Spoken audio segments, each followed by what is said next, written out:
All right, Joseph, you ready for the next 100-point playtesting? Probably. How hard could it be? It's branded. Oh no. I'll just do what I always do. Get a woman more skilled at Yu-Gi-Oh! Than I am to play the games for me.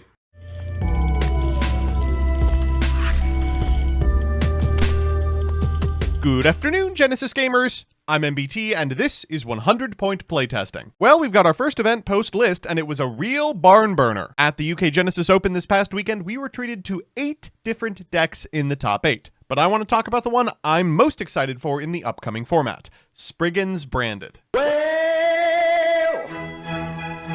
So here's the list: Joshua Aaron Jones, top 8 deck from the aforementioned event. As always, I'll give you a background about the archetype, a little bit of a discussion about what I hope the deck can do, and of course, the card by card. But first, thanks to Blizzard Entertainment for sponsoring this video. For those of you that remember the dark times, pre-2020, there was only one name in online card games: Hearthstone. Fun fact, my first attempt at internet fame was actually playing Hearthstone, and I've got the clip to prove it. Hey everyone, it's Joseph Rothschild coming back again. Which is why I'm genuinely excited to say there's never been a better time to get back in. The new expansion Cataclysm is coming out, and Blizzard is doing something kind of ridiculous with the Dragon's Hoard of rewards. For the duration of the expansion, they're giving players access to a ton of cards, which means you can jump back in and build real decks immediately. If you stopped playing because your collection fell behind, that excuse is now gone. On top of that, we just had the Year of the Scarab rotation. So the entire format is resetting, everyone's relearning the game together and figuring out what's good in the new metagame. This is always the best time to hop back into a card game because no one knows what's strong yet, and every day people are discovering something broken. Cataclysm itself also looks awesome. The expansion brings Deathwing as a hero card, plus new and returning mechanics like Herald, Shatter, and Colossal,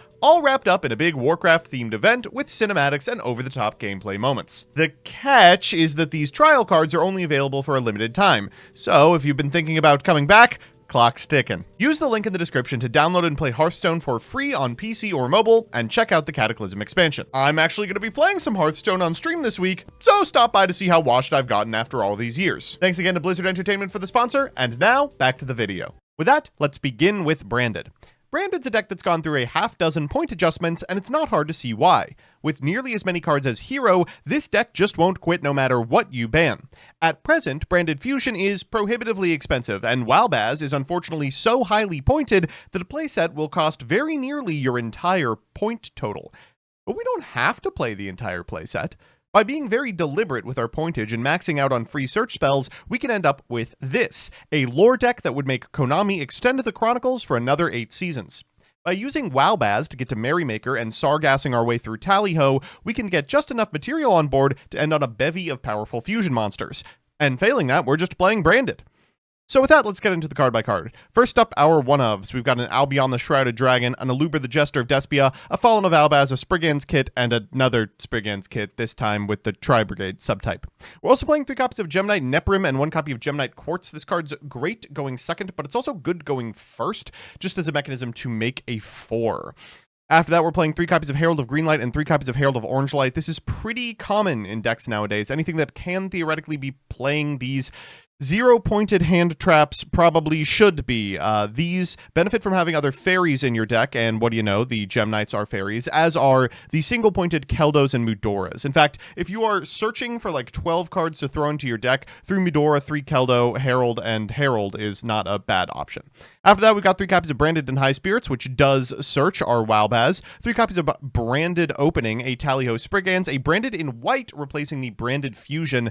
It's really shocking just because of how powerful Branded Fusion is that people overlook this card. It's basically Miracle Fusion. We're also playing a Branded in Red to set on our opponent's turn, a Branded Retribution for some setups that allow us to recycle cards and also just to set sometimes. And then, of course, our pointed cards. We've got Walbaz, triple Mulcharmy Fuelos, 1 Tri-Brigade McCourier, 2 Incredible Ecclesia the Virtuous, 2 Blazing Cartesia, 1 Guiding Chem, and then 2 Mudora and 3 Keldo. In the extra, we've got an El Shadal Construct for a board plan and also Branded in High Spirits, Dragostapelia, Brigrand, Granginual, Rindbrum, Titanclad, Despian Lulua Lilith, and then Gigantic Champion Sargas, Gung-Ho Sprigans, Merrymaker, and Exciton Knight actually does come up. For our pointed cards, we're on Mirror Jade, the Dragon that Devours the Dogma, Albion, and Ecclesia and the Dark Dragon, and in the side we're on the free Twin Twisters, Shadow Fusion, Albalenitis for Dragon deck, Secretarion Dragon for Those motherfuckers that just can't put down Phimina. Fallen of Albaz, Shadal Dragon, Triple Radiant, and Double Albion. So with that, let's check out a game. Our match is up against Cool Tune, and I'll just cop to the fact that I got a better branded pilot than myself to play these games for me. This is Scarlon. We are on KT.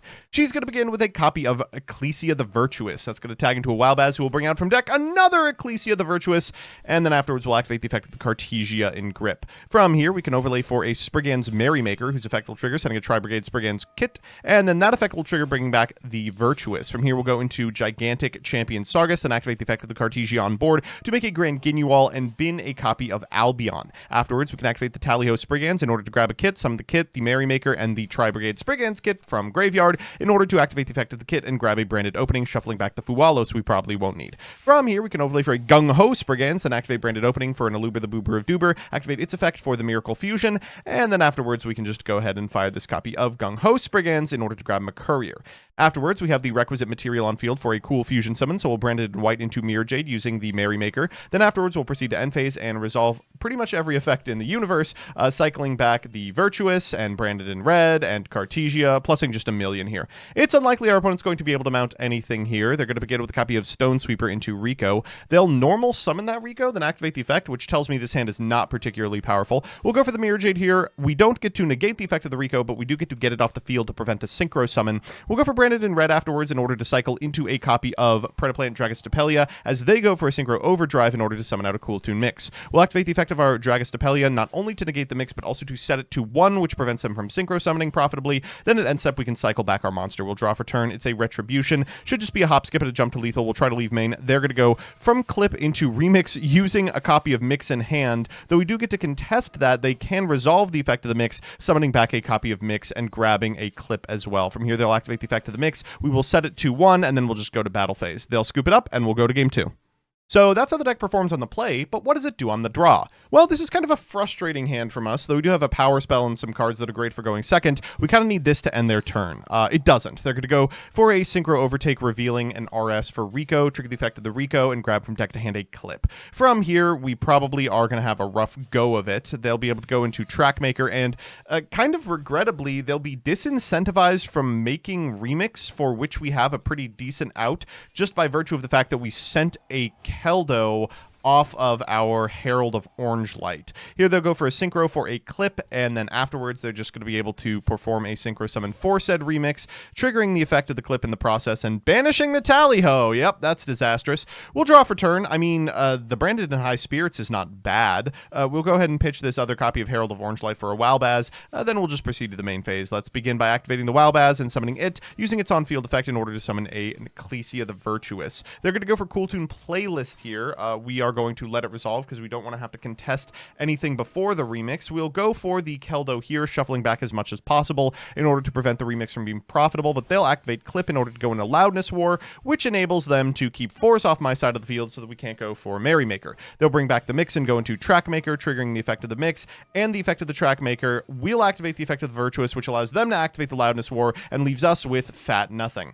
They're going to grab a Cool Tune Synchro, and this is probably all she wrote. I think probably not worth playing out here. Unfortunately, our Shadal Fusion doesn't even have a target because we had to pitch the Shadal Construct for our Branded in High Spirits. So while we do get this Guiding Chem and a whole bunch of cards two-hand at end phase, it's a Cold Comfort as they just go through the motions here. Mix for Rico, and then of course they can just perform a Synchro Summon for RS. That will pop the Chem, and we'll go next. So it's time for that all-important Game 3, and this hand is not bad. It has a copy of Wildbaz, which is good, but it also has Tally-Ho, which we don't really want, and Fallen of Albaz, which we don't really want. Such is life. We'll go for Fallen of Albaz white version in order to grab Ecclesia into Springans Merrymaker, activate the effect, sending Tri-Brigade Spriggan's Kit on our way to Gigantic Champion Sargus, activate Tally-Ho into Bell, as bad as it gets. Okay, we can still make it work. We're going to go for Branded Opening for Aluber the Boober of Duber. With him, we're going to grab a Branded in High Spirits. We're going to brand it in High Spirits here, and we send from our extra deck to the graveyard a copy of Albion, which enables us in the end phase to set up something at least. We'll go Cartesia here, activate the effect to summon it from our hand and end on a Grand Guinal. We'll activate its its effect to send Rin Broom. Then at end phase, we can grab back the Cartesia and set a copy of the Branded Retribution, which is actually on. We'll pass back to our opponent, who's going to begin with a copy of Illusion Gate, which actually doesn't do too much here. It gets them the Granguinol, but that doesn't accomplish anything. They're going to go for Mix. We'll activate in our graveyard the effect of our Rin Broom to get a copy of Albaz to our side of the field. They'll grab Q. We'll activate the effect of the Albaz in order to fuse using cards on our opponent's side of the field. Here, the Granguinol for a Mirror Jade. They're going to go for RS, trigger the effects of the Mix and the Rico. We'll be able to fight over the RS in order to get it banished, but they'll be able to use their extra normal courtesy of JJ on Q. We will be able to go Granguinol effect for Despian Lulu while Lilith, and we'll be able to contest the Trackmaker, but they'll be able to resolve the effect of Q and Nova, which gets them access to Rico and is really frustrating. They're going to go ahead and banish us Branded in High Spirits here, activating the effect of the Rico to grab a copy of Cool Tune Clip. Then after that, they are just going to, unsurprisingly, synchro summon a copy of Cool Tune Loudness War in order to bounce my monster, use its effect as we fight over it to bounce my last remaining monster, leaving us on an Aluber and a Dream. Down comes Mix, out comes Synchro Overtake, and they even get to end on a copy of RS in order to confound our levels. Now, we can take less damage from the RS by using the Keldo proactively in order to shuffle all the good targets from our opponent's graveyard back into the deck. It also kind of screws up the Loudness War for future turns, but we need a good one off the top. We'll draw for turn after getting back the Ecclesia, the Retribution. We'll also trigger the effect of our Brigrand in order to grab McCourier. There's a lot of good draws still in deck. And that's not one of them. Okay, well, we can pitch it for Branded in High Spirits at least and grab ourselves a Chem. From here, we can just go ahead and go to the main phase, try and fiend out this RS. We're going to begin with Chem, sending Spriggan's Kit. That didn't work. Okay, let's go Incredible Ecclesia the Virtuous and Cartesia. We'll activate the effect of Incredible Ecclesia the Virtuous, and they will activate the effect of Q as we go for Fallen of Albaz. We're Fallen of Albaz here. That does fiend out the RS, and now we can use the Cartesia to fuse. Sucks we can't go into any 4s here because they're all 5s courtesy of RS. We'll go for Dragon that Devours the Dogman. We get to walk over the RS, but this is probably lights out just because we don't have a good response to JJ Tribute the Loudness War. Still, we might as well try. We'll add back the Ecclesia the Virtuous and Cartesia the Virtuous to hand as our opponent rips off the top the literal best card in the deck, Cool Tune Synchro, grabbing a Mix, and then afterwards, unsurprisingly, normal summoning it, activating the effect, and grabbing a copy of Q. From here, I don't see how we would possibly win. They'll just go ahead and normal summon this copy of Q, summon a copy of Red Nova from deck, and then afterwards they can synchro summon a copy of Trackmaker, triggering the effect of the Trackmaker and the Q and the Red Nova in sequence, banishing off the top of our deck a copy of Branded Opening on their way to Rico. They'll grab the last remaining Cool Tune Synchro, then activate the effect of the Rico that was summoned to their side of the field in order to grab from deck to hand the last remaining Clip. From here, they're just going to be able to hop, skip, and a jump to lethal, courtesy of an RS that's really big and a Mix effect that pops our last remaining monster. They will banish our Keldo as we activate a Luber here, but it's not going to be sufficient. They'll be able to bounce it back to hand and get in for well over lethal. So we're back with the deck, and, well, despite the outcome, I think these are proof that this has legs. Let's do the pros and cons. First, the pros. 1.